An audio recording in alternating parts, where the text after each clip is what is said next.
नमस्कार,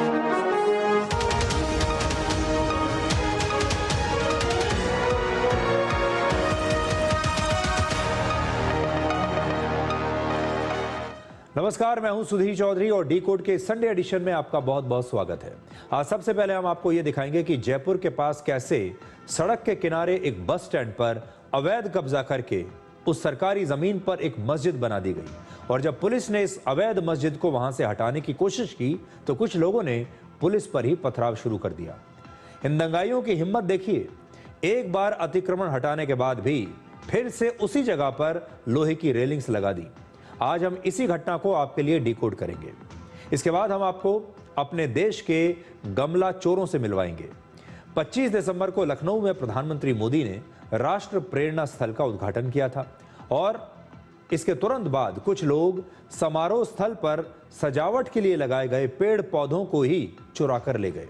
हमारे देश में लोगों को वर्ल्ड क्लास सुविधाएं चाहिए, वर्ल्ड क्लास शहर चाहिए, वर्ल्ड क्लास इंफ्रास्ट्रक्चर भी चाहिए, लेकिन क्या ये लोग वर्ल्ड क्लास सिटीजन बनने के लिए तैयार हैं? हमारे देश के ये लोग स्कूल में 8वीं क्लास में पढ़ाए जाने वाले मौलिक कर्तव्यों को इतना जल्दी भूल कैसे जाते हैं? और आखिर में आपको मध्य प्रदेश के मुख्यमंत्री मोहन यादव के साथ एक स्पेशल इंटरव्यू दिखाएंगे।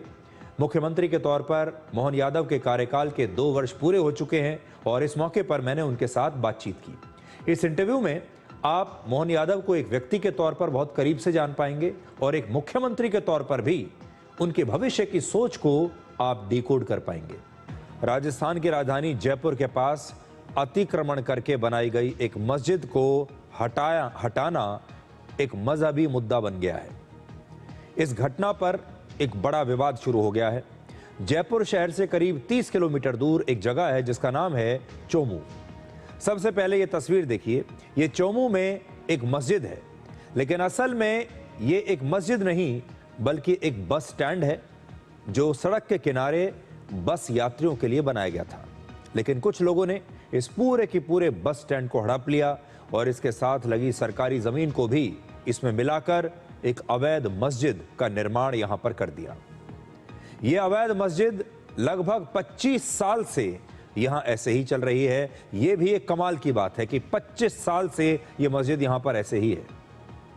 और पुलिस ने जब इस अतिक्रमण को हटाया तब भीड़ ने पत्थरबाजी की जिसमें 6 पुलिसकर्मी घायल भी हो गए।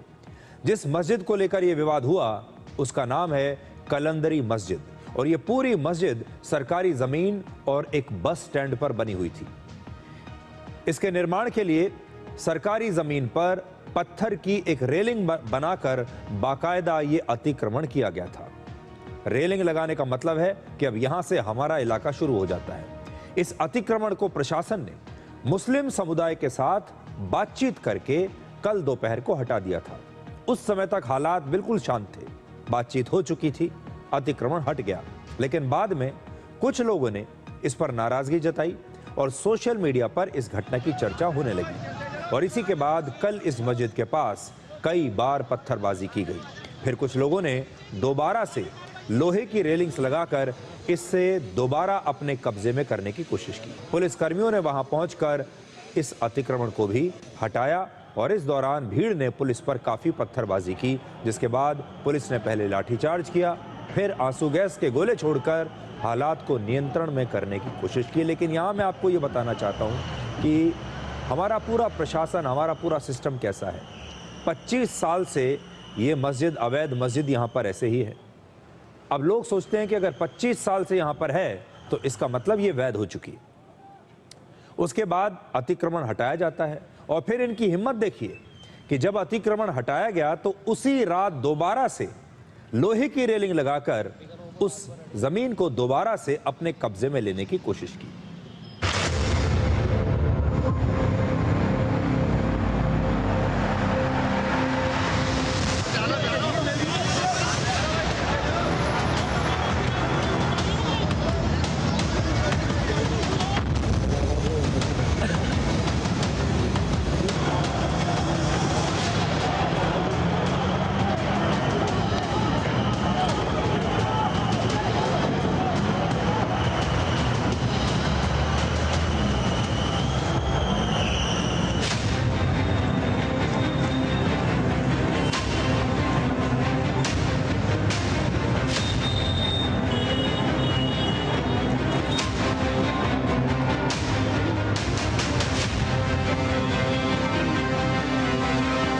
हुआ और कोई भ्रम की स्थिति पैदा हुई, जिससे ये थोड़ी सी स्थिति में तनाव आया था, लेकिन अभी हम भ्रम दूर कर दें।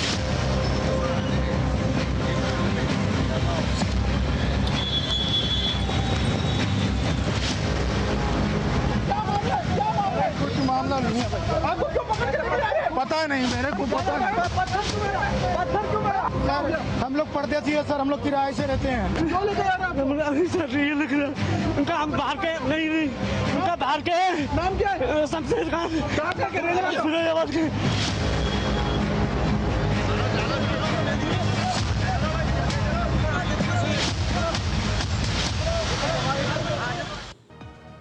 धर्म के नाम पर अतिक्रमण करने का यह फॉर्मूला हमारे देश में बहुत पुराना है, बड़े लंबे समय से चलता आ रहा है।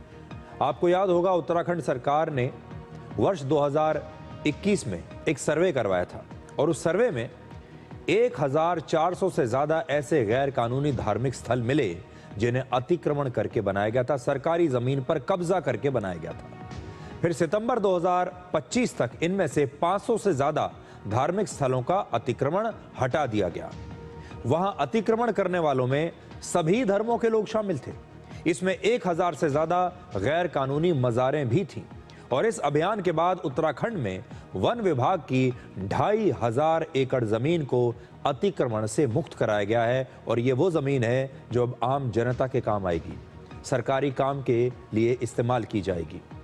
सुप्रीम कोर्ट ये कह चुका है कि अगर कोई भी धर्मस्थल किसी सरकारी जमीन पर गैर कानूनी तरीके से बनाया गया है तो सरकार उसे हटा सकती है। लेकिन हमारे देश में किसी भी अवैध धर्मस्थल को तोड़ने की कोशिश करते ही एक विवाद शुरू हो जाता है।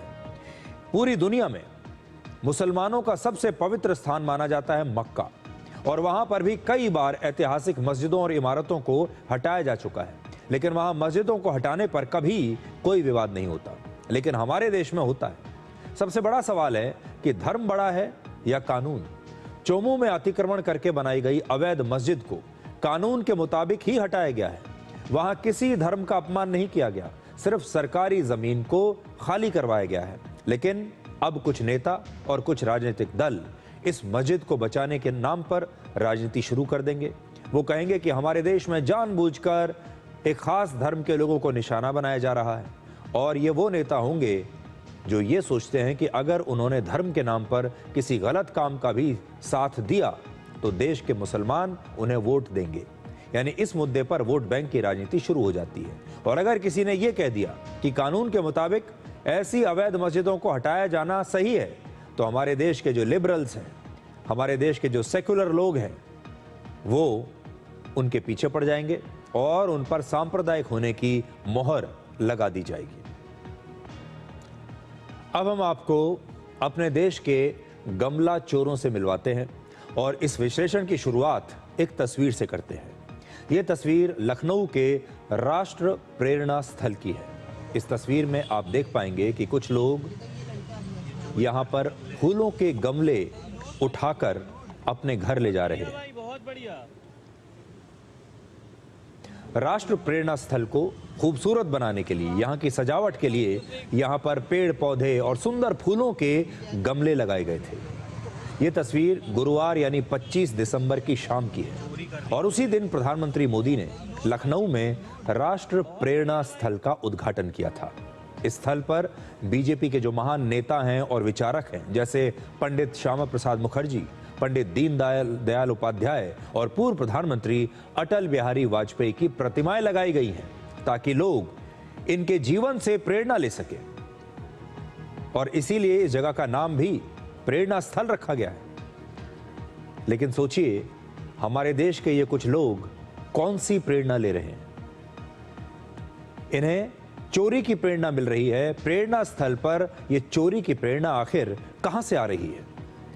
जरा सोचिए, सुबह जिन गमलों को खूबसूरती के लिए लगाया गया था, शाम होते होते उनकी चोरी शुरू हो गई। लखनऊ की यह घटना इसलिए ज्यादा चिंताजनक है क्योंकि यहां पर जो भी लोग यहां से ये गमले चुरा रहे थे, ये सभी लोग पढ़े लिखे लोग हैं, शायद अच्छी जगह काम करते हैं, अच्छी जगह नौकरी करते हैं, साधन संपन्न हैं, ये अच्छे और बुरे का असर समझते हैं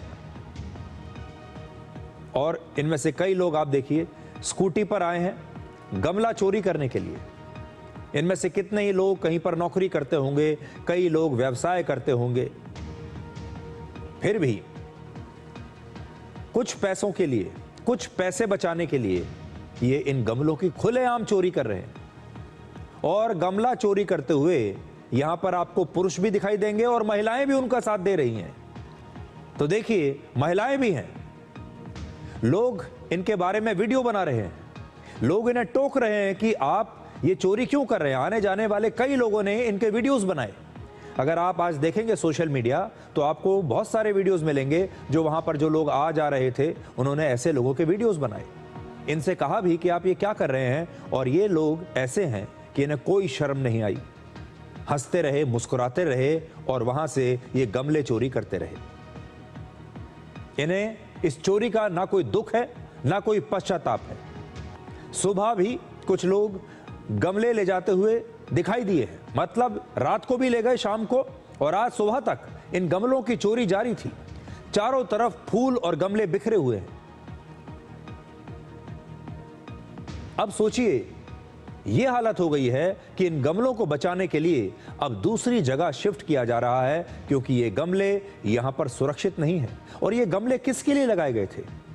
इस शहर को खूबसूरत बनाने के लिए, इस शहर के लोगों के लिए, ताकि इस शहर के लोग अच्छा महसूस करें, उनका शहर सुंदर दिखाई दे। देखिए आप यहाँ पे उच्च अधिकारियों के आदेश के द्वारा मैं सुबह से यहाँ पे लगा हुआ हूँ।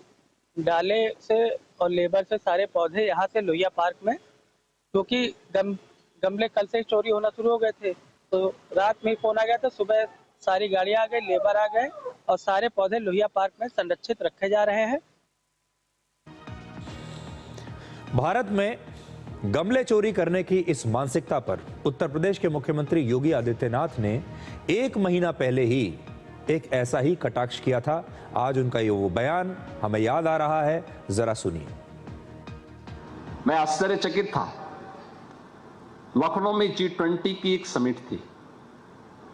हम लोगों ने एक G20 रोड बनाया, उसकी सजावट की और सजावट करके वहां अच्छे गमले लगाए, सीसीटीवी कैमरे लगाए। मैंने एक दिन देख रहा था, मैं कुछ गमले गायब हो गए थे, तो मैंने देखा मर्सिडीज से आकर के गमला लेकर के जा रहे हैं। अब आप सोचो मर्सिडीज गाड़ी की कीमत क्या है और एक गमले की कीमत क्या होगी, लेकिन वो जल्दी जल्दी भरे जा रहा है। हमने कहा देखो पकड़ेंगे तो भी बेइज्जती है, पूरी सिटी की बेइज्जती होती है, और कार्रवाई न करें तो भी एक अच्छा कार्य जो किया गया है प्रशासन के द्वारा या व्यवस्था के द्वारा वह भी भंग हो रहा है। तो हमने कहा उनको बुला करके केवल ये फुटेज दिखा दो कि देखो भाई कुछ गमले हमारे गायब हुए हैं, सीसीटीवी फुटेज में आपकी गाड़ी आ रही है, आपका फोटो आ रहा है, भाई इतना बोल करके छोड़ देना। अब आपको एक और तस्वीर दिखाते हैं। हमारे देश में आपको याद होगा वर्ष 2023 में G20 शिखर सम्मेलन का आयोजन किया गया था, और इस दौरान देश के अलग अलग शहरों में कार्यक्रम हुए थे G20 के, और उन शहरों को तब सजाया गया था। G20 का एक ऐसा ही कार्यक्रम हरियाणा के गुरुग्राम में हुआ था, और वहां पर भी सजावट के लिए ऐसे ही फूलों के गमले लगाए गए थे, और वहां से भी इसी प्रकार से गमलों की चोरी हुई थी। चोरी की इस तस्वीर की बड़ी चर्चा उस समय हुई थी, जिसमें एक व्यक्ति एक बहुत महंगी लगभग 40 लाख रुपए की SUV में आया और इन गमलों को अपनी गाड़ी में रखकर इन गमलों को चुराकर वहां से चला गया। यह तस्वीर उस समय बड़ी वायरल हुई थी, जो मैं आज आपको दिखा रहा हूं। अब जरा सोचिए, उम्र है लगभग 50 साल की, कीमत गाड़ी की है लाखों रुपए में, 40 लाख रुपए के आसपास, लेकिन यह व्यक्ति काम क्या कर रहा है? गमलों की चोरी कर रहा है। इस प्रकार की सारी घटनाएं बताती हैं कि भारत में सिविक सेंस सिर्फ गरीबी या अशिक्षा का मुद्दा नहीं है, बल्कि ये एक मानसिकता का मुद्दा है। पढ़ा लिखा होना और जिम्मेदार नागरिक होना भारत में आज भी 2 अलग अलग बातें हैं। आप पढ़े लिखे हो सकते हैं, लेकिन तब भी आपने ऐसे पढ़े लिखे लोगों को गमलों की चोरी करते हुए देखा।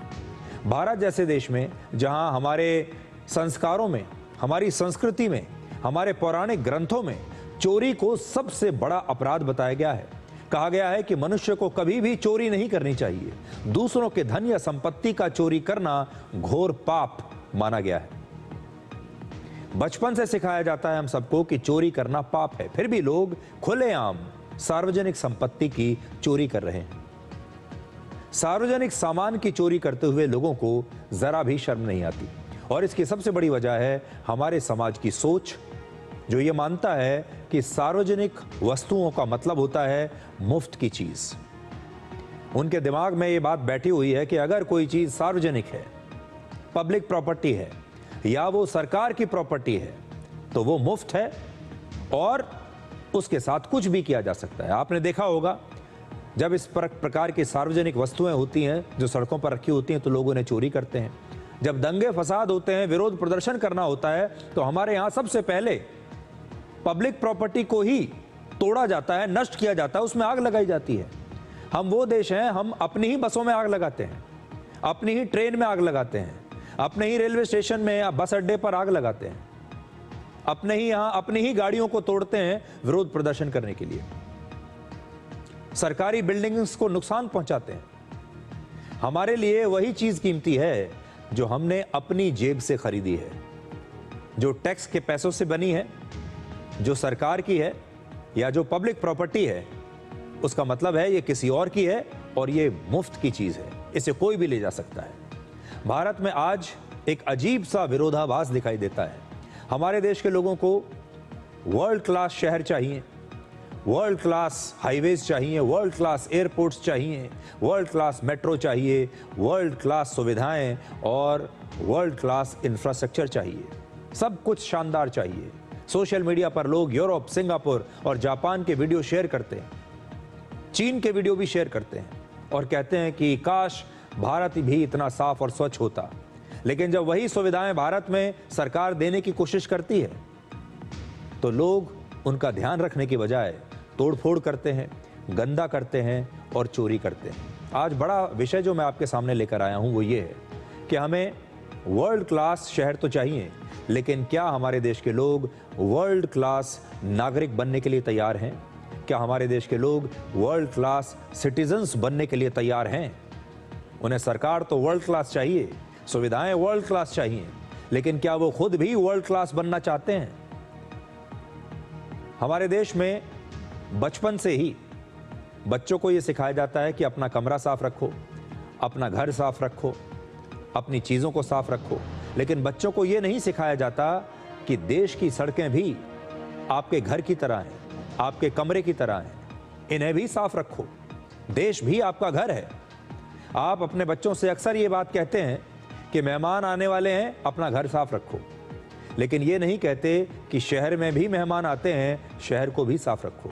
और नतीजा ये होता है कि हमारे घर तो चमकते हैं, लेकिन घर के बाहर की सड़कें कचरे से भरी होती हैं। रेलवे कोच में गायब नल और बल्ब, टूटे हुए हैंडल्स, फटी हुई सीटें इस बात का सबूत हैं कि भारत के लोगों के आचार विचार में सिविक सेंस की मात्रा बहुत कम है।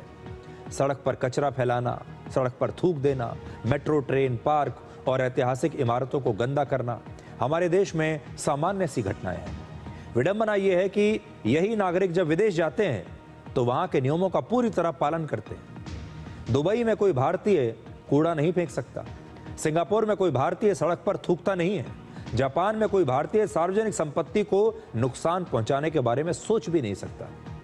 और ऐसा इसलिए नहीं होता क्योंकि लोग अचानक से जिम्मेदार बन जाते हैं, बल्कि इसलिए क्योंकि विदेश में नियम बेहद सख्त होते हैं और सामाजिक दबाव बहुत ज्यादा होता है। हमारे देश के लोगों को संविधान के मौलिक अधिकार तो याद हैं, उन्हें यह तो याद है कि संविधान उन्हें कौन कौन से अधिकार देता है, उनके हक क्या हैं, उनकी आजादी क्या क्या है, लेकिन किसी को भी अपने मौलिक कर्तव्य याद नहीं है। हमारे संविधान के अनुच्छेद 51A में मौलिक कर्तव्यों यानी फंडामेंटल ड्यूटीज का जिक्र किया गया है और बच्चों को स्कूलों में 8वीं कक्षा में यह फंडामेंटल ड्यूटीज का चैप्टर पढ़ाया जाता है। आज हम लोगों को फिर से उनकी फंडामेंटल ड्यूटीज याद कराना चाहते हैं जो आपने अपने स्कूल में कक्षा 8 में पढ़ा होगा। ये आपके कर्तव्य हैं, मौलिक कर्तव्य ने हिंदी में कहते हैं। और इसमें कहा गया है कि सार्वजनिक संपत्ति को सुरक्षित रखें। लेकिन हमारे देश में लोग हमेशा इस कर्तव्य को भूल जाते हैं और सार्वजनिक संपत्ति की सुरक्षा की बात तो छोड़िए, उसकी चोरी कर लेते हैं, उसे नष्ट करते हैं, उसे जलाते हैं। भारत 140 करोड़ की आबादी वाला दुनिया का सबसे बड़ा देश है, इसलिए यहाँ किसी भी नियम को सख्ती से लागू करना बेहद मुश्किल है और लोग इसी का फायदा उठाते हैं। अब सवाल यह है कि समाधान क्या है। लोगों में सामाजिक जिम्मेदारी बढ़ाने के लिए आज हम कुछ सुझाव देना चाहते हैं। मैं जानता हूं आप चैनल बदल देंगे, लेकिन फिर भी ये हमारा कर्तव्य है। स्कूलों में सामाजिक जिम्मेदारी को केवल किताबी ज्ञान नहीं, बल्कि बच्चों में इसकी आदत डालनी चाहिए। बच्चों को ये सिखाना होगा कि सार्वजनिक जगहें भी उतनी ही अपनी हैं जितना कि उनका अपना घर। सार्वजनिक संपत्ति को नुकसान पहुंचाने पर सख्त कार्रवाई होनी चाहिए, बड़े से बड़ा जुर्माना लगना चाहिए। गंदगी और तोड़फोड़ को सामाजिक शर्म से जोड़ा जाना चाहिए। ऐसे लोगों के पोस्टर लगने चाहिए, सामाजिक तौर पर इनका बहिष्कार होना चाहिए और जो लोग अच्छा काम करते हैं उन्हें सामाजिक रूप से सम्मानित किया जाना चाहिए और मीडिया और सोशल मीडिया पर सिविक रिस्पॉन्सिबिलिटी को बढ़ावा दिया जाना चाहिए। सबसे जरूरी बात जो आज मैं देश के 146 करोड़ लोगों से कहना चाहता हूं, जब आप सरकार से पूछते हैं कि आप वर्ल्ड क्लास सिटी क्यों नहीं बनाते, तो आप अपने आप से भी ये सवाल जरूर पूछिए कि क्या आप वर्ल्ड क्लास नागरिक बनने के लिए तैयार हैं, क्योंकि सच्चाई ये है कि वर्ल्ड क्लास देश वर्ल्ड क्लास सरकार से नहीं बल्कि वर्ल्ड क्लास नागरिकों से बनता है। आपको 3 दोस्त और उनकी एक यादगार सेल्फी की कहानी आज मैं सुनाना चाहता हूं। इनमें से एक दोस्त अब इस दुनिया में नहीं है। यह वही सेल्फी है जो 3 दोस्तों की एक साथ ली गई आखिरी सेल्फी बन गई। इस सेल्फी को देखकर एक बार फिर से कहा जा सकता है कि जिंदगी का कोई भरोसा नहीं।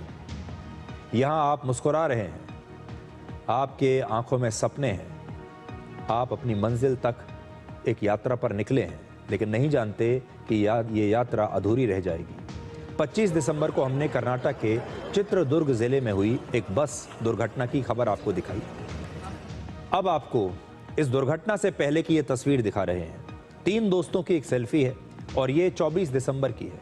इस सेल्फी में जो 3 दोस्त आपको दिखाई दे रही हैं, उनके नाम है गगना, रश्मि महाले और रक्षिता, और ये तीनों बेहद खुश हैं।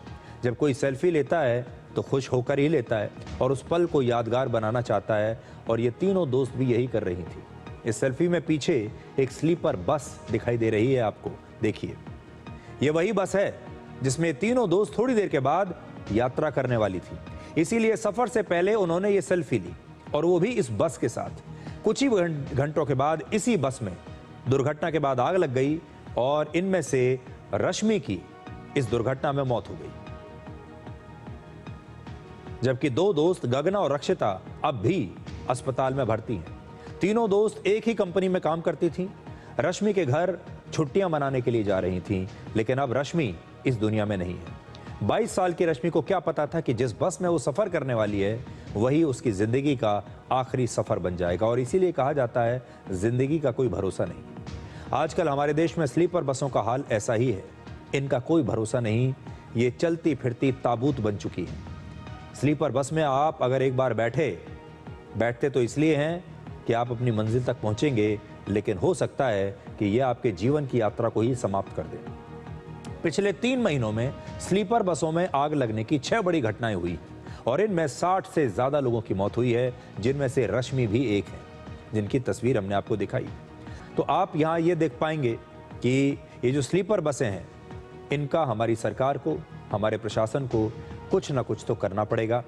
और खबर हमने आपको कल दिखा दी थी, लेकिन ये तस्वीर एक ऐसी है जो दिमाग से जा नहीं रही थी। अब आपको एक अंतर्राष्ट्रीय खबर दिखाते हैं। आपको याद होगा कश्मीर के पहलगाम में हिंदुओं की हत्या के बाद हमारी सेनाओं ने पाकिस्तान में आतंकवादियों के ठिकाने पर हमले किए थे और इसे हमने ऑपरेशन सिंदूर का नाम दिया था। ठीक उसी तरह से अमेरिका ने नाइजीरिया में ईसाइयों की हत्या के बाद वहां के आतंकवादी संगठन ISIS के 2 ठिकानों पर 25 दिसंबर को एक हवाई हमला किया है और अमेरिका के राष्ट्रपति डोनाल्ड ट्रंप ने खुद ही सोशल मीडिया पर इसकी जानकारी दी है। राष्ट्रपति ट्रंप ने कहा है कि नाइजीरिया में ईसाइयों की हत्या के लिए ISIS दोषी है और अमेरिका किसी भी हाल में इस्लामिक आतंकवाद को पनपने नहीं देगा। आईएसआईएस के ठिकानों पर यह हमला अमेरिकी नौसेना के एक युद्धपोत से किया गया है। सबसे पहले आप इस हमले की तस्वीरें देखिए।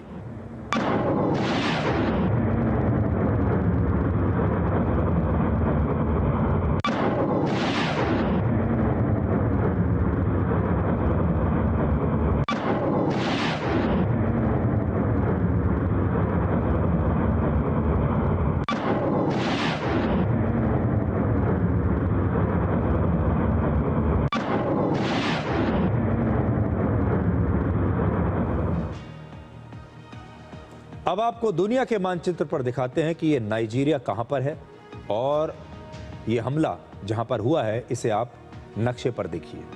अमेरिका ने अपनी जिस मिसाइल से आईएसआईएस के ठिकानों पर हमला किया है उसका नाम है टोमाहॉक। क्रूज मिसाइल्स जो हैं ये मानी जाती हैं टोमाहॉक क्रूज मिसाइल। ये मिसाइल करीब 2500 किलोमीटर की दूरी तक हमला कर सकती है और अमेरिकी नौसेना ने ऐसी 10 से ज्यादा मिसाइल से यह हमला किया। ऐसी एक मिसाइल की कीमत करीब 22 करोड़ रुपए है। यानी अमेरिका ने इस हमले में सिर्फ मिसाइल्स पर ही 220 करोड़ रुपए से ज्यादा पैसा खर्च कर दिया। हालांकि इतने खर्च के बावजूद अमेरिका ने अब तक ये नहीं बताया कि इस हमले में आईएसआईएस को नुकसान कितना हुआ। बड़ा सवाल यह है कि नाइजीरिया पर अमेरिका के इस हमले की जरूरत क्यों थी। दरअसल वहां पिछले एक दशक से आईएसआईएस जैसे कई आतंकवादी संगठन हजारों लोगों की जान लेकर हिंसा फैला रहे हैं। यानी आतंकवाद के खिलाफ लड़ाई में एक देश का दूसरे देश में मौजूद आतंकवादी ठिकानों पर हमला करना अब एक नया नॉर्मल बन चुका है। और अमेरिका के एक सांसद ये खुद कह चुके हैं कि पिछले 16 वर्षों में नाइजीरिया में 50,000 से ज्यादा क्रिश्चियंस मारे जा चुके हैं। नाइजीरिया की जनसंख्या करीब 22 करोड़ है, जिसमें मुस्लिम धर्म के लोग करीब 53% हैं, ईसाई 45% है। यानी इनकी आबादी लगभग बराबर है, लेकिन ईसाइयों की संख्या अब भी कम है। वहां पर जमीन पर कब्जे को लेकर इन दोनों वर्गों के बीच एक लंबा संघर्ष चल रहा है। और यहां रुकते हैं एक छोटे से ब्रेक के लिए और ब्रेक के बाद हम कुछ और खबरों को आपके लिए डिकोड करेंगे।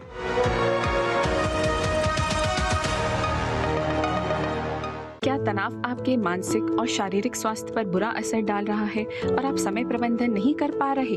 तनाव प्रबंधन के लिए टेलीमानस के 14416 पर संपर्क करें। मौत कभी अचानक आती है तो कभी दबे पांव। दुर्घटना प्रभावित गर्भवती महिला, थैलेसीमिया रोगी के लिए रक्त का अभाव जानलेवा हो सकता है। जिंदगी और मौत की इस लड़ाई में आप बन सकते हैं सुपर हीरो। रक्तदान करने से कम नहीं होता, गर्व होता है, जान बचाने का गर्व। आखिरकार मैं 18 की हो गई तो इस बार मैंने वोट भी डाला और खून भी दे पाई। 65 साल की उम्र तक 177 बार किया स्वैच्छिक रक्तदान और यही है मेरा अभिमान। कीजिए रक्तदान और बनिए किसी के चेहरे की मुस्कान। लेकिन नन्ही सी जान आपका हमेशा करेंगे सम्मान। आप हो मेरे सुपर हीरो। रक्तदान यानी जीवन दान। Thank you. Blood transfusion services division DGHS, स्वास्थ्य एवं परिवार कल्याण मंत्रालय, भारत सरकार द्वारा जनहित में जारी।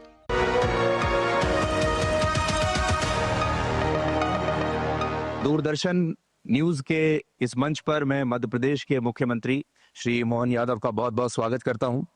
सुधीर चौधरी जी का नाम अपने आप में बड़ा नाम है और हमने आपको कई चैनल पे और खास करके विश्लेषणों के माध्यम से एक अलग प्रकार की पत्रकारिता का रूप भी लोगों ने देखा है। मैं आपको बधाई देना चाहूंगा। आज के इस दौर में विश्लेषण के, बारीक विश्लेषण के सशक्त हस्ताक्षर अगर कोई है तो सुधीर जी है। मैं आपका अभिनंदन करता हूँ। धन्यवाद सर, आपका बहुत बहुत धन्यवाद। आपने BSc किया, LLB किया, MA किया, MBA किया और उसके बाद आपने PhD किया। तो मेरे हिसाब से शायद आप इस देश के सबसे पढ़े लिखे और you are one of the most qualified chief ministers. अब ये भगवान की दया है। मैं थोड़ा पढ़ने में जरूर रुचि रखता हूँ, लेकिन मैं ये नहीं कहता हूँ मैं ही देश में सबसे ज्यादा हूँ, मेरे से ज्यादा भी हो सकते हैं। लेकिन ये सही है कि मैं विद्यार्थी परिषद से और इसे राष्ट्रीय स्वयंसेवक संघ के ऐसे कई दायित्वों का निर्वहन करता रहा तो पढ़ने का शौक होने के कारण से समय रहा तो पढ़ते गए, आनंद आया। देखिए, जब आप पहली बार मुख्यमंत्री बने थे तो मैं आपके इंटरव्यूज देखा करता था शुरू में। तो शुरू के 5-6 महीने या मैं तो कहूंगा कि लगभग 1 साल तक लोग आपसे यही सवाल पूछते थे कि आप नए हैं, आप मुख्यमंत्री बने तो आपको कैसा लग रहा है, आप कैसे कर पाएंगे। ये पहला साल इन सवालों के बीच आपका बीता। फिर 2 साल अब पूरे होने के बाद अब स्थिति बदली है और अब आपसे लोग ये पूछते हैं कि आपने कैसे किया, जरा फॉर्मूला बताइए। तो जैसे आजकल वो धुरंधर फिल्म आजकल बहुत सुपर हिट हो रही है, तो आप यहाँ के धुरंधर साबित हो रहे हैं। नहीं, ऐसा तो नहीं है। यशस्वी प्रधानमंत्री के नेतृत्व में हमारी सरकार, ये बात सही है कि बहुत सारे नवाचार भी कर रही है। अलग अलग प्रकार के कामों के माध्यम से सुशासन की भी उन्नत मिसाल हम खड़ी कर रहे हैं। लेकिन शासन में केवल डेवलपमेंट नहीं, उसमें सुशासन में संवेदनशीलता भी होना चाहिए, नवाचार भी होना चाहिए और भविष्य की दृष्टि से शासन के धन का सदुपयोग होकर के अधिकतम लोगों के जन कल्याणकारी कामों के आधार पर हमको अपनी नई लकीर खींचना चाहिए और हमने उस पर काम किया। मैं इस बात के लिए आनंद के साथ कह सकता हूं कि ऐसे कई कामों को हमने हाथ में लिया और उसमें सफलता पाई है। देखिए, अब आपकी सरकार को 2 वर्ष पूरे हो रहे हैं। आप अपने इन 2 वर्षों में क्या उपलब्धियों को अपनी बेहतरीन उपलब्धि मानते हैं और आप क्या मानते हैं कि अभी कौन कौन से काम जिसको हम कहते हैं कि पाइपलाइन में है? सबसे बड़ा विषय हमारे पास था, हमारे यहाँ हमारे राज्य में नक्सलवादी एक मूवमेंट का था, जिसके कारण से मंडला, डिंडोरी, बालाघाट, ये पूरा नक्सलवादी का बड़ा एक बेल्ट था। लेकिन मुझे इस बात की प्रसन्नता है कि 11 दिसंबर 2025 को मध्य प्रदेश से लाल सलाम को आखिरी सलाम कर दिया, आउट हो गए हवाई से। जी, ये आपका बयान काफी चर्चा में रहा था कि लाल सलाम को आखिरी सलाम आपने कर दिया। भारत सरकार ने खुद मार्च 2026 की डेडलाइन रखी है। बिल्कुल, आपने उससे पहले ही उस डेडलाइन को, ये समूचा हमारे राज्य का भी श्रेय है, हमारी रणनीति भी है और केंद्र के माननीय यशस्वी प्रधानमंत्री गृह मंत्री जी का सक्रिय सहयोग मिला और दोनों ने मिलकर के टारगेट। लेकिन आप कुछ बताना चाहेंगे कि आपने इसमें ऐसा क्या खास किया जैसे मैं कोई और मुख्यमंत्री नहीं कर पाया? हम बताना चाहेंगे कि लगभग हमने पुलिस मित्र करके 850 हमारे नई जवानों की भर्ती की। हमने सब अधिकारियों से कहा कि भाई इस टास्क पे कौन काम करना चाहता है। तो मुझे इस बात की प्रसन्नता कि कई अधिकारी आए आगे, उनने कहा हम आएंगे, क्योंकि आमतौर पर इसमें रिस्क बहुत है, उतनी रिस्क उठाना। लेकिन हमारे आईजी, एसपी, डीजीपी जो इस बात को लेके आगे आए, हमने उनको सबको जोड़ा और परमात्मा ने बिल्कुल समय पे रिजल्ट दिया। इसलिए 1 साल के अंदर जो बीते 15 साल में हमारे साथ में इतनी मुठभेड़ नहीं हुई, 10 दुर्दांत नक्सलवादियों को हमने मार के ढेर कर दिया, उसका डर भी बैठा। आज हम थोड़ा मोहन यादव मॉडल को समझने की कोशिश कर रहे हैं कि ये आपका मॉडल कि जब आप मुख्यमंत्री बने तो जैसे अभी आपने कहा कि हर राज्य की कुछ मजबूतियां होती हैं और कुछ कमजोरियां होती हैं। आपने सबसे पहले किस पर काम करना शुरू किया? आपने सबसे पहले ये देखा कि मेरी मजबूती क्या है, या आपने ये देखा कि पहले मैं कमजोरी निकालता हूं क्या है और उसको मैं पहले एड्रेस करूं? मतलब जब आप बैठे होंगे, आपने अपना एक रोड मैप बनाया होगा, तो आपने सोचा होगा कि कहां से मैं शुरू करूं इसको। जी, जैसे ये आपने सही कहा, मैं जब मुख्यमंत्री बना उसके पहले 4 साल में शिक्षा मंत्री रहा हूँ। उसके 4 साल पहले मैं एमपी टूरिज्म कॉर्पोरेशन का चेयरमैन रहा हूँ। उसके 8 साल तक मैं उज्जैन विकास प्राधिकरण का अध्यक्ष रहा हूँ। तो कमोबेश मुझे करीब करीब कई सारे विभागों का काम का अनुभव था और ऐसे में मैंने जिस जगह जो सीखा था उसकी कमजोरी सीएम रहते दूर की। आपने एमबीए तो किया है, मैनेजमेंट आपने पढ़ा है, वहां से आपको आइडिया आते होंगे। लेकिन मैंने ये भी सुना कि आप बहुत पहले आपने अपना व्यवसाय भी किया है। हाँ बिल्कुल, आपने अपना एक रेस्टोरेंट चलाया, खाने की होटल भी चलाई और खेती तो मैं करता ही हूँ। उसके अलावा अपने प्राइवेट निर्माण कार्य के भी काम किए। वो ये बात सही कि मुझे गर्व है इस बात। तो आप एक अर्थशास्त्री की तरह भी सोचते हैं और एक जैसे बिजनेसमैन होता है ना, उसको पता है कि प्रॉफिट एंड लॉस बराबर ये कैसे मैनेज करना है। ये आपने सही कहा कि हम अपने जीवन में व्यक्तिगत रूप से अगर व्यापार व्यवसाय करते हैं तो हमको ये सुचिता भी रखना पड़ती है कि हमारा व्यापार व्यवसाय चले, सही से चले। और ढंग से उसका अपना घर के गुजारा भी हो जाए। तो सरकार भी तो उसी भाव से, हम जब सरकार में आते हैं तो सरकार का अनावश्यक पैसा क्यों खर्चा होना चाहिए, सरकार के पैसे कैसे बचना चाहिए, हम उस पर ठोस काम कर रहे हैं। आज पूरे देश में सबसे सस्ती बिजली कहीं से मिल रही है तो मध्य प्रदेश से मिल रही। दिल्ली की मेट्रो भी हमारी बिजली से चल रही है, आपके बताना चाहिए। मैं दिल्ली जाके बताऊंगा वहां जरूर जरूर जरूर। जो मेट्रो में चलते हैं। लाडली बहना योजना को लेकर जब आप आए थे तो लोगों को लगा था अब आप बंद कर देंगे, पैसा लिमिटेड है, बजट लिमिटेड है। आपने बंद नहीं किया बल्कि आपने उसका पैसा और बढ़ा दिया, क्या कर दिया। तो मैं आम आदमी की भाषा में या फिल्म में डायलॉग की भाषा में मैं आपसे पूछूं कि इतना पैसा आपके पास कहां से आ रहा है? जब नीति सही हो, नीयत साफ हो, काम करने का इरादा, तो भगवान भी साथ देता है, ये उसका परिणाम। हमने सभी व्यवस्थाओं को सुसंगत बनाने का प्रयास किया। दो चीजें 2 साल में जरूर की। अनावश्यक बड़ी कोई घोषणा नहीं की जिससे हमारा पैसा वेस्ट हो, लेकिन जो जरूरी है उसके लिए उतना धन का प्रबंधन करके रखा और हमारी पारदर्शिता के बलबूते पर जो अचीवमेंट के टारगेट है उसको हमने जरूर ध्यान रखा। पर्यटन के बारे में बात करते हैं कि कैसे आप ये सुनिश्चित करेंगे कि हमारे देश के जो लोग हैं वो या तो हिल स्टेशंस पर जाते हैं या फिर गोवा जाते हैं या फिर अभी कहीं विदेश चले जाते हैं। अभी विदेश जाना भी कई जगह तो बहुत सस्ता हो गया है, उन्हें आप मध्य प्रदेश तक कैसे खींच कर लाएंगे? देखिए, ये अगर आपने टूरिज्म डिपार्टमेंट के आंकड़े देखे भारत सरकार के तो उसमें उत्तर मिल जाएगा इस बात का। आपने डल झील में शिकारा में बैठे होंगे? जी बिल्कुल, बैठे। तो जो डल झील की क्या विशेषता है? पानी में शिकारा तो चलता है, तो हमने बड़े तालाब में चला दिया, भोपाल में शिकारा, आप यहाँ क्या आनंद लेना। आज देखें, हमने कहा कि भाई शिकारा झील में चलता है, तो वहां तो बर्फ में वो जम जाती है तो क्या करेंगे, हमारा तो 12 महीना पानी भरा रहता है, तो इससे अच्छा आनंद क्या होगा। तो ये ऐसे कई सारे प्रयोग हमने किए हैं जिनके आधार पर पर्यटक बड़े पैमाने पर आकर्षित होते हैं। हमने अखबारों में भी पढ़ा, बाकी जगह भी हमने देखा कि आपने अपने पुत्र का जो विवाह किया वो सामूहिक विवाह आपने किया, जहां पर और लोग भी मौजूद थे लोग।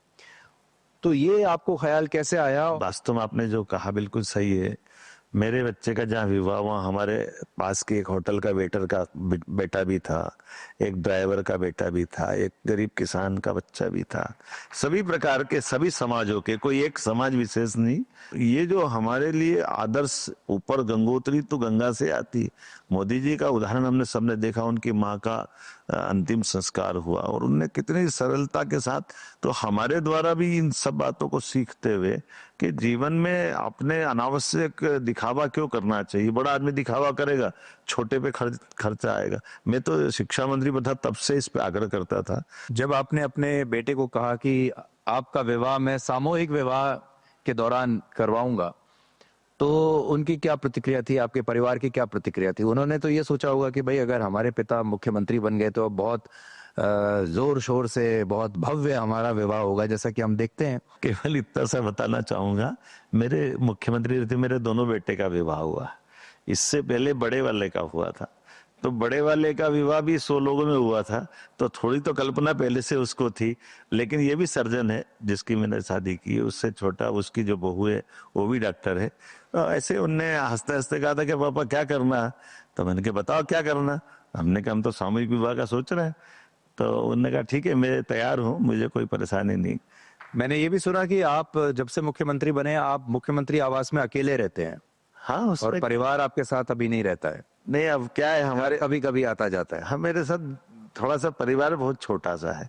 एक बेटा है जिसका लास्ट ईयर विवाह किया, तो अब विवाह में मुख्यमंत्री बना उसके 2-3 महीने बाद ही हुआ। तो नई बहू आई और वो घर में रखना है, तो श्रीमती ने कहा कि आप अपना काम करो, मैं मेरा काम कर लेती हूँ, बहू को भी संभालेंगे, परिवार को भी रख लेंगे। तो ये अच्छी बात है, इसमें कुछ गलत नहीं है। जनरेशनल शिफ्ट बीजेपी में हमें देखने को मिल रहा है, तो उसमें जो नए नेताओं की जो तलाश है, उसमें यही चीज देखी जाती है कि संगठन का तजुर्बा हो, लेजिस्लेटिव एक्सपीरियंस हो और प्रशासन का भी तजुर्बा हो। आप अपने आप को इन तीनों मापदंडों पर क्या बिल्कुल खरा उतरता हुआ पाते हैं, और आपको ऐसा लगता है कि ये एक बहुत, आपकी जो एक शैली अभी आपने विकसित की है, ये बीजेपी के आगे भी भविष्य में काम आएगी? देखिए, मैं इतना ही जानना चाहता हूं कि मेरे, अगर आप पॉलिटिकल लाइफ में देखोगे, जब से मैं सामाजिक क्षेत्र में काम कर रहा हूँ, तो लगभग 1982 में मैं पहली बार जॉइंट सेक्रेटरी बना साइंस कॉलेज में, 1983 में यूनिवर्सिटी प्रेसिडेंट बना, तो लगभग 2002 तक मैं लगातार 20 साल अलग अलग संगठन के सारे कामों को करते करते अखिल भारतीय स्तर पे काम किया। तो लगभग 20 साल मैंने वो काम किया और 20-22 साल से अभी इस प्रशासनिक काम कर रहा हूँ। अब आप नंबर दे दो जिधर देना हो, दोनों बराबर का हिसाब है, इधर से उधर कोई अंतर नहीं। आपके जो पुराने साथी हैं पार्टी में, वो मोहन पहलवान कह के भी बुलाते हैं, क्योंकि आप रेसलिंग से जुड़े हुए हैं। आप मध्य प्रदेश रेसलिंग एसोसिएशन के प्रेसिडेंट भी हैं, आप स्टेज पर एक्टिंग भी कर लेते हैं और आप गाना भी गा लेते हैं। ये जो सारे आपके गुण हैं, क्या ये भी प्रशासन में और राजनीति में काम आते हैं? मैं मान के चलता हूँ कि अभिनय से, नाटक मंचन से, ये हमारी पुरानी पद्धतियां, इस पर सबका आनंद लेना चाहिए। मुझे इस बात की प्रसन्नता, मैं सब में आनंद लेता। आखिरी सवाल मेरा ये है कि अगले साल, अभी आपको 2 वर्ष हुए, अगले साल जब हम मान लीजिए इसी समय दिसंबर में आपका 3 वर्ष पूरा होने पर जब इंटरव्यू करेंगे, तो अगला 1 साल का या 2 साल का आपका लक्ष्य क्या होगा? बहुत सरल है। जैसे हमने पहला चालू किया 2024 में महिला वर्ष के रूप में बहनों के लिए लगातार काम किया। इस साल उद्योग और रोजगार वर्ष किया। अगला साल हम कृषि वर्ष घोषित करने वाले हैं। आपको कभी अपने लिए मनोरंजन के लिए समय मिलता है, कभी फिल्म वगैरह देखने के लिए, कि आप अपने लिए भी कभी कुछ समय निकालें? अच्छी पिक्चर आती देखते हैं आनंद के साथ। आपने कोई फिल्म देखी? अभी थोड़े दिन पहले ही देखी ना, बंगाल और वो केरला वाली। लेकिन अभी आपने धुरंधर नहीं देखी? धुरंधर बाकी है। धुरंधर तो आप खुद ही हैं। बहुत धन्यवाद, आपका बहुत बहुत धन्यवाद बहुत जी। Thank you so much. और यहां रुकते हैं एक छोटे से ब्रेक के लिए, और ब्रेक के बाद हम कुछ और खबरों को आपके लिए डिकोड करेंगे। क्या आप परेशानियों से घिरे हैं? मन भारी है और कोई रास्ता नजर नहीं आ रहा? याद रखें, समाधान आपके पास है। टेलीमानस के निशुल्क नंबर 14416 पर कॉल करें। कहीं से भी, कभी भी, 24 घंटे यह सुविधा उपलब्ध है। यहाँ आपकी बात सुनी जाती है, समझी जाती है और आपको सही दिशा दी जाती है। आप अकेले नहीं हैं, मदद बस एक कॉल दूर है।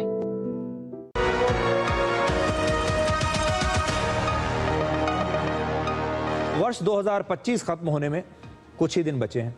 आप भी इस साल अपने अपने निवेश पर हुए मुनाफे की चर्चा जरूर कर रहे होंगे, क्योंकि हर व्यक्ति सोचता है कि मैंने इस साल क्या क्या किया, मैंने कहां कहां अपना पैसा लगाया, उस पैसे का मुझे क्या रिटर्न मिला, कौन से फैसले पैसा लगाने के सही रहे, कौन से फैसले खराब रहे, कहां पैसा मेरा डबल हुआ और कहां हमारा पैसा डूब गया। हमारे देश में सामान्य तौर पर लोग पैसा कहां लगाते हैं?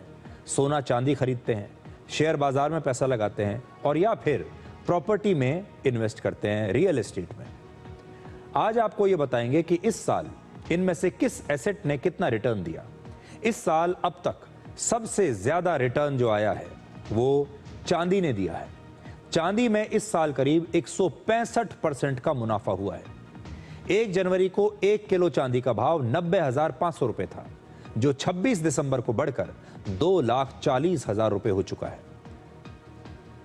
सोने में इस साल निवेशकों को अब तक करीब 80% का मुनाफा हुआ है। 1 जनवरी 2026 को 10 ग्राम सोने की कीमत 78,000 रुपए थी, जो 26 दिसंबर को बढ़कर 1,40,000 रुपए थी। इस साल शेयर बाजार से लोगों को करीब 10% का मुनाफा हुआ है, जो सोने और चांदी के मुकाबले बहुत कम है।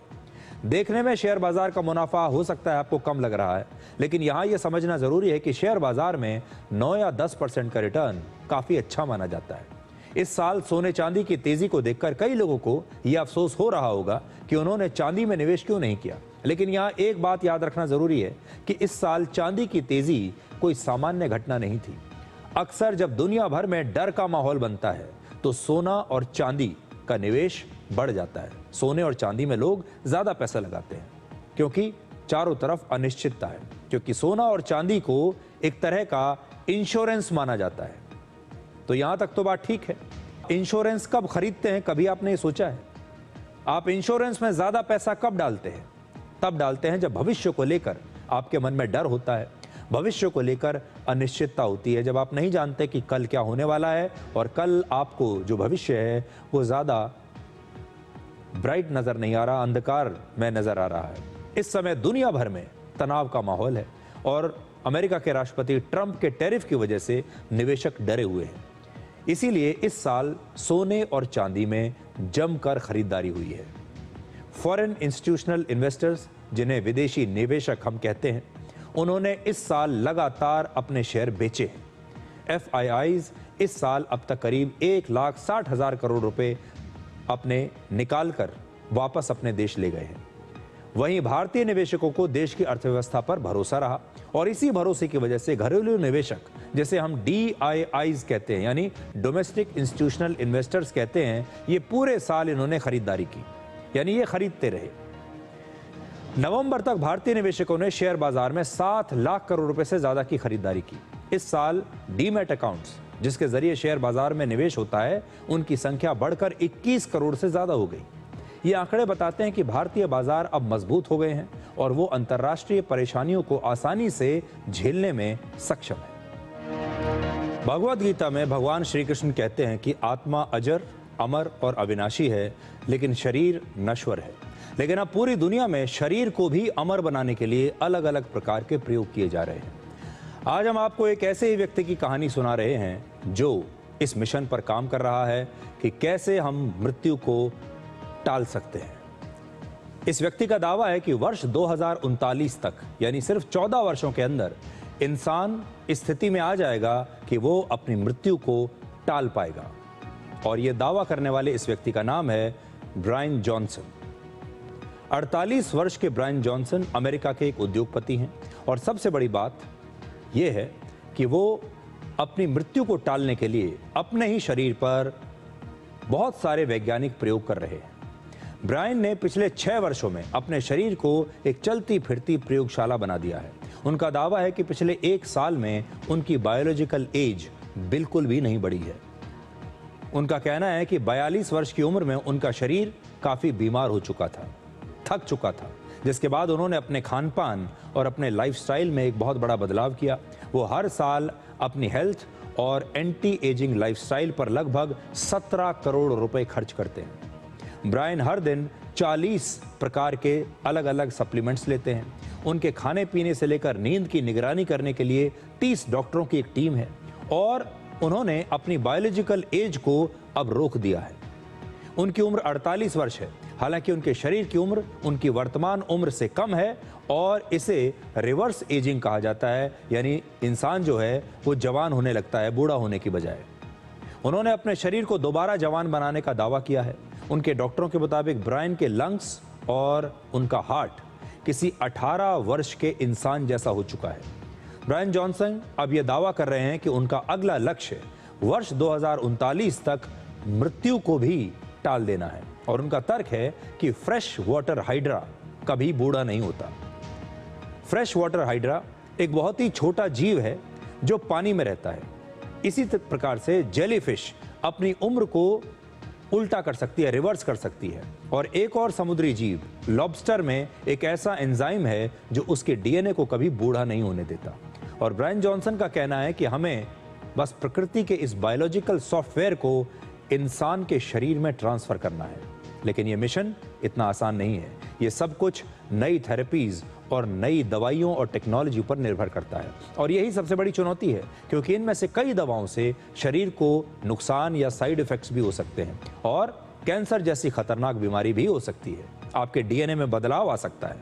अब सवाल यह है कि ब्रायन जॉनसन ने वर्ष 2039 को ही मृत्यु को टालने का वर्ष क्यों चुना? इसका जवाब है आर्टिफिशियल इंटेलिजेंस।